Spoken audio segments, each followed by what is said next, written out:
So you found the perfect study or article. Great. But don't just stop there. Let's talk about what we in the research and library world call reference chasing. And it's one of the most powerful ways to expand your literature review. Thank you for joining me here on Search Tip Saturday. So there's two parts of reference chasing, backward and forward searching.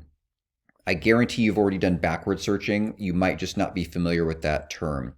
And all it means is you're just checking the reference list in the paper or the source that you have, and you're looking for older studies that it cites that would be of interest to you. Kind of think of it as like traveling back in time to see the research that built the foundation of this article that you have in your hands, and you're hoping to find some other gems. So forward searching, of course, is the opposite, and it just means finding newer papers that cited the one you already have. And I recommend using tools like Google Scholar because it's free and accessible. And I'm going to walk you through how to actually use that in case you're unfamiliar. And you can also use Scopus and Web of Science, a few other tools that are not necessarily readily available to everyone. So let's go to the computer and I'll show you how to use that.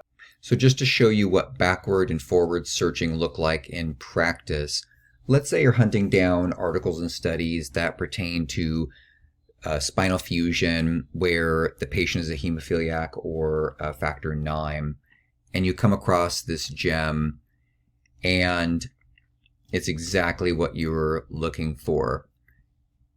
Just go into the reference section of that article and then one by one, or you can look up only the sources that look like they would have good information for you and are exactly what you're looking for. And you can just copy and paste that into PubMed or Google Scholar, whatever you're looking, whatever search engine you're using.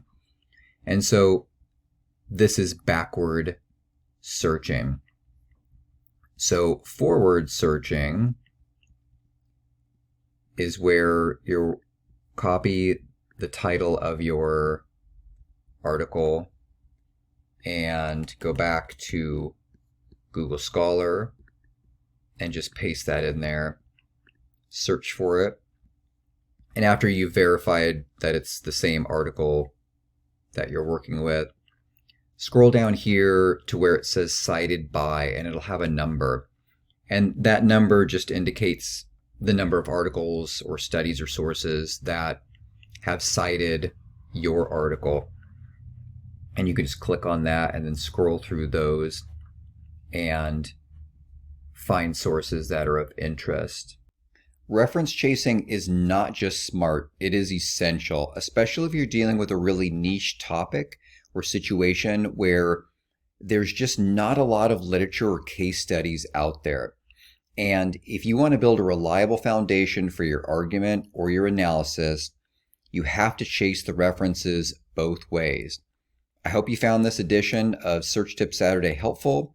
If you have any questions, feel free to reach out to me on LinkedIn, through my website, or through my Substack, and I hope to see you in future editions. Thank you.